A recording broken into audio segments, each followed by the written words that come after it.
sou mastologista há 40 anos, quer dizer, então eu comecei numa fase em que as opções de tratamento eram pequenas, nós fazíamos cirurgias altamente radicais e mutilantes e a sobrevivência era menor.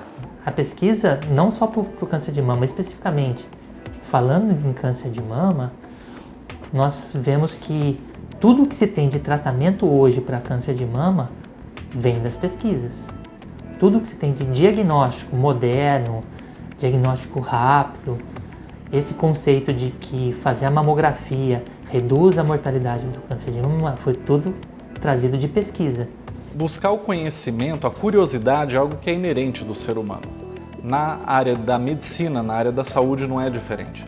A gente tenta sempre observar a natureza, a gente tenta observar o que está sendo, agora já trazendo para a parte da pesquisa propriamente dita, a gente sempre tenta observar o que está acontecendo na pesquisa em outros tipos de câncer para poder aplicar as pesquisas em câncer de mama. O que está sendo pesquisado em outras doenças, avaliações genéticas, novos medicamentos. Então a gente fica tentando olhar para o cenário sempre mais amplo para ver aquilo que pode ser aplicado especificamente à área de pesquisa em câncer de mama.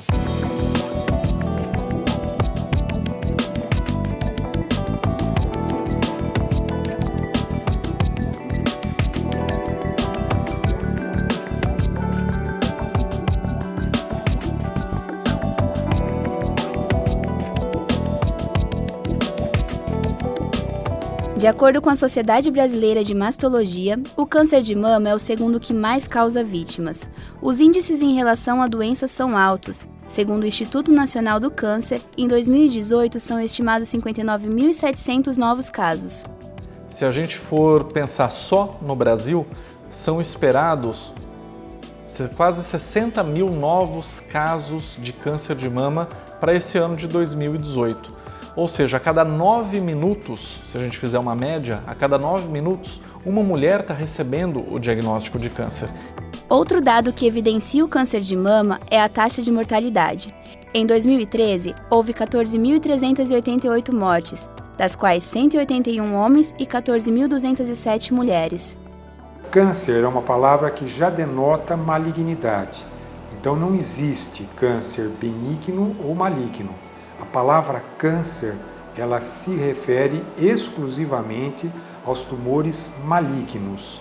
E a diferença básica é que os tumores malignos podem apresentar metástases, ou seja, as células malignas podem se disseminar para outros órgãos diferentes daquele onde teve origem, levando o paciente à morte.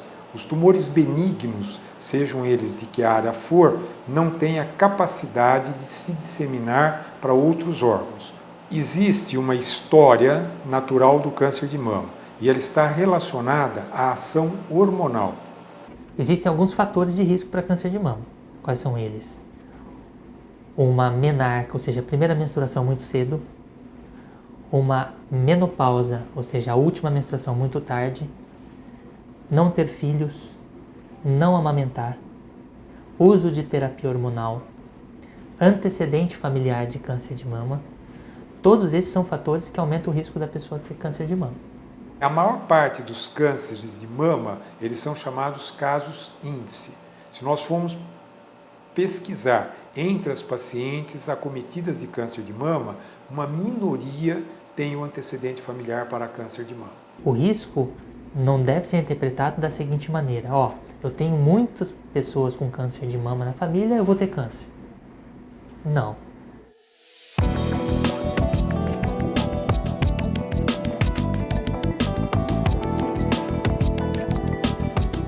O tratamento do câncer de mama, assim como tudo na medicina, vem evoluindo. Então, final do século XIX, início do século XX, a gente está falando de uma época que não existia antibiótico, estamos falando de uma época em que transfusão sanguínea também era muito arriscado, uma época que não existia nem UTI.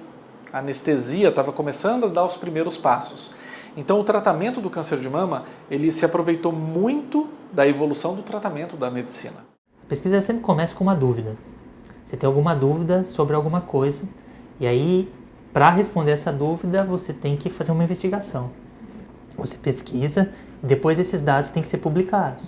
Eles têm que ser apresentados em revistas para que o mundo veja a sua pesquisa, para que todo mundo veja, para que as pessoas reproduzam essa pesquisa. A penúltima pesquisa que eu fiz, que foi uma pesquisa mais prática, foi em cirurgia em câncer de mama. Então, é uma dúvida que a gente tem hoje em cirurgia de câncer de mama é se é possível, em algumas mulheres com câncer de mama, preservar o mamilo dela na cirurgia. Porque preservando o mamilo, o resultado estético fica melhor e acaba tendo resultados melhores para a paciente. A gente pegou pacientes com câncer de mama, fazíamos uma mastectomia, atrás do mamilo a gente tirava um pedacinho daquela região atrás do mamilo e analisávamos aquele pedacinho. E depois analisávamos o mamilo para ver se aquele pedacinho de mama atrás do mamilo, se ele não tiver doença, se ele pode representar o mamilo. Então é algo que eu uso na minha prática, eu pesquisei, eu uso na minha prática nas pacientes que têm câncer de mama, que vão precisar de mastectomia, que eu tenho intenção de preservar o mamilo e a mama, a parte externa da mama, a pele, o mamilo, eu faço essa avaliação da região retroareolar e posso preservar o mamilo aí, associado a uma reconstrução de mama, com prótese, para que o resultado seja menos agressivo para o paciente. Nós temos inúmeros desafios na pesquisa no Brasil. Em especial na área do câncer de mama, nós temos, na pesquisa em geral no Brasil, na verdade, nós temos o principal desafio que é o fomento à pesquisa, ou seja, quem que vai estar financiando a pesquisa. A gente depende muito daquilo que a população toda, com os seus impostos, paga para o governo, para que o governo faça o direcionamento aos institutos, às instituições de pesquisa, para que esse dinheiro possa chegar a essas instituições de pesquisa e possa ser revertida em pesquisas que tenham aplicabilidade para a nossa população. É difícil existir pesquisa sem ter um financiamento. No mundo hoje, o que existe mais de financiamento em pesquisa são laboratórios, em pesquisa especificamente em câncer de mama, são os laboratórios. Os laboratórios, eles acabam criando novas medicações e aí investem pesado financeiramente nas pesquisas naquela medicação para ver o benefício que ela tem. E o que a gente acaba vendo é que é muito difícil fazer pesquisa sem financiamento.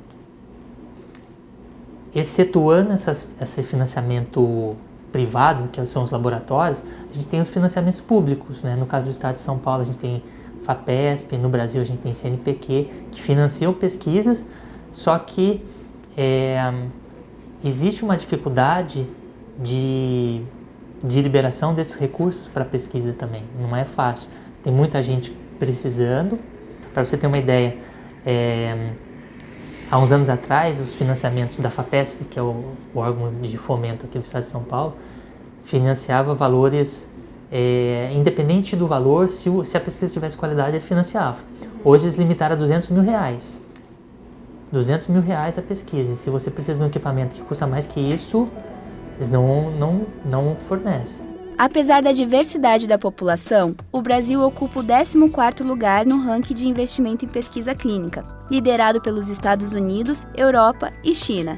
Sua participação corresponde a 2% da produção científica. O que esbarra na diferença é quantidade e qualidade de pesquisa. Principalmente por quê? Por conta de financiamento. O Brasil é um país pobre, é um país que tem muito pouco dinheiro direcionado à pesquisa. E, infelizmente, sem a parte financeira, não só a pesquisa, nada vai para frente. Além do financiamento, o tempo de análise das pesquisas clínicas no Brasil são superiores à média mundial, o que desencoraja pesquisadores a atuarem no país. O número de pesquisas que são expostas vindas do Brasil é insignificante. Dá para contar no dedo de duas mãos. 10, no meio de mais de 1.000 trabalhos dos outros países. Os lugares que mais pesquisam, Estados Unidos e Europa. Agora a China está entrando com muita força nessa pesquisa, principalmente porque é um país bem emergente, é um país que está trazendo recursos para ele e uma população enorme. Então ele tem todo o ambiente para desenvolver pesquisa, né? Dinheiro e pessoas. A relação paciente-pesquisador é diferente da relação médico-paciente. paciente. Uma vez que a mulher, que a paciente, ela é convidada a participar de uma pesquisa, ela deixa de ser paciente, ela se torna um sujeito de pesquisa. Em algum momento ela se pergunta, mas eu vou estar sendo cobaia para algum tratamento? Não, a ideia não é ser cobaia. O que às vezes eles sentem, e algumas pessoas falam pra gente na hora da abordagem, é que vocês estão achando que eu sou uma cobaia? Existe isso, né? Isso é uma coisa lógica, mas esse termo, a explicação da pesquisa, faz com que a pessoa entenda que ela está sendo um instrumento para que outras pessoas sejam beneficiadas ao longo de toda a vida. E assim, a gente não é feito pesquisa que vai prejudicar uma pessoa. Hoje, por exemplo, para vocês terem uma ideia em relação ao câncer de mama, no passado, todas as mulheres com câncer de mama, retirava-se a mama, fazia-se a mastectomia. Hoje, a grande minoria faz isso. Por quê? Porque foi pesquisado que a não realização da mastectomia, comparado com o que nós chamamos de cirurgia conservadora, é igual. Então as pesquisas vão crescendo. Se aquelas mulheres no passado não quisessem ser submetidas à cirurgia menos agressiva, para comparar com as outras, nós não teríamos hoje esse conceito, essa convicção de que não precisa fazer mastectomia em todo mundo. Quimioterapia é a mesma coisa, radioterapia é a mesma coisa. Então, a pesquisa faz com que evolua o tratamento, tanto para menos, no caso aí é para menos, quanto para mais. Por exemplo, surgiu uma droga nova, uma medicação nova que vai atuar em alguma célula do câncer de mama. Aquela medicação precisa ser comparada com o tratamento padrão. Se as mulheres ou as pessoas doentes não forem abertas a serem submetidas ao uso daquela nova medicação, nós nunca vamos saber se aquela medicação é boa, se ela tem realmente benefício ou se ela traz algum efeito colateral. Existe uma comissão de ética em pesquisa que está olhando, que está vigiando, que está supervisionando as pesquisas que são realizadas. Então, em momento algum, o que se espera é que uma pesquisa coloque em risco uma paciente.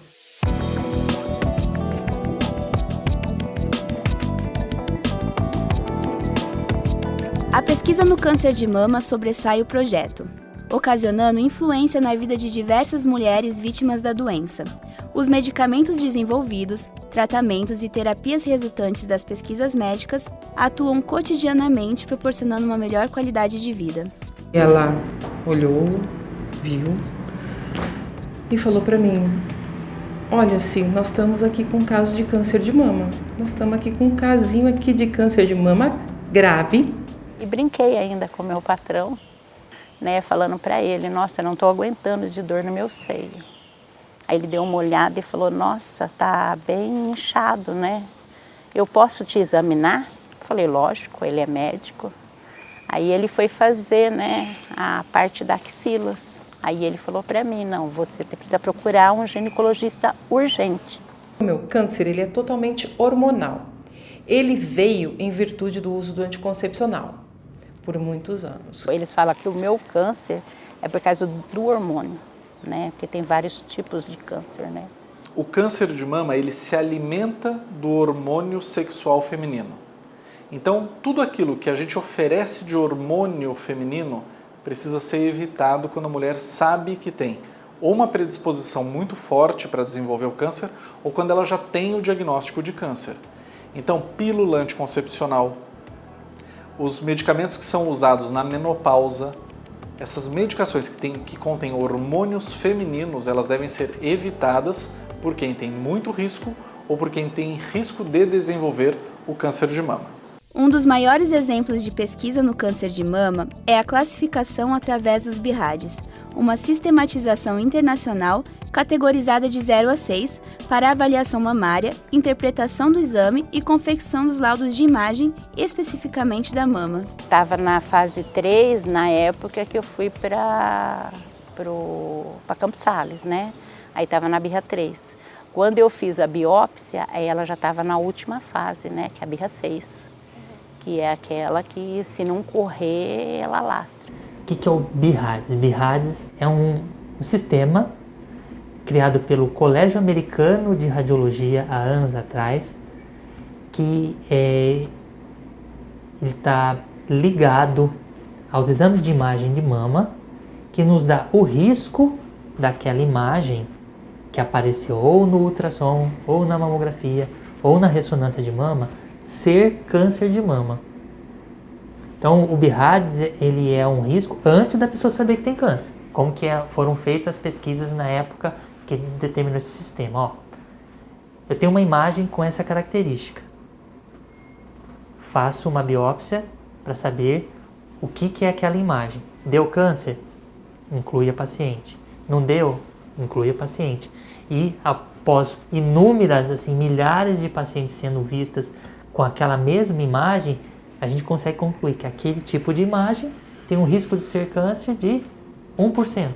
Então, a BIRADS 3, 0%, 2%, 10%, BIRADS 4%, e assim por diante. Então, foi pesquisado para chegar nesse consenso do risco.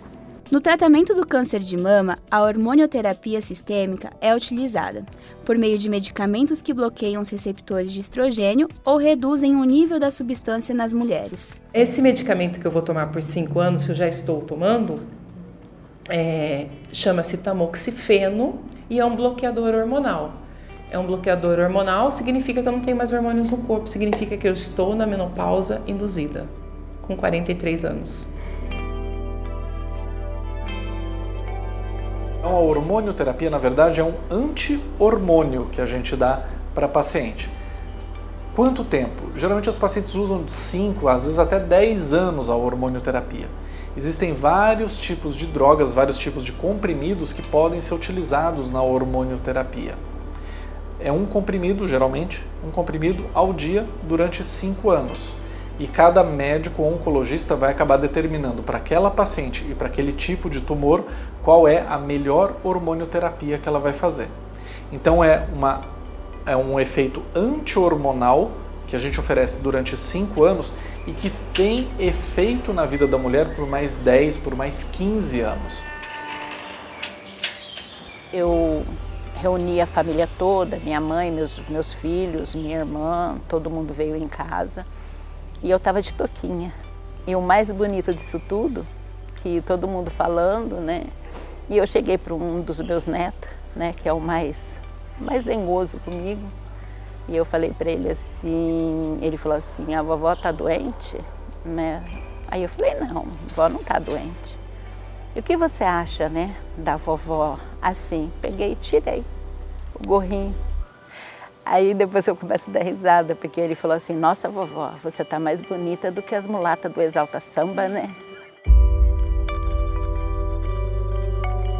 Eu tive muito apoio. Eu descobri que eu sou muito querida. Eu tive uma força, porque eu encarei de um jeito, assim, que eu olho para trás e parece que não foi comigo. Principalmente depois que eu botei esse mega hair.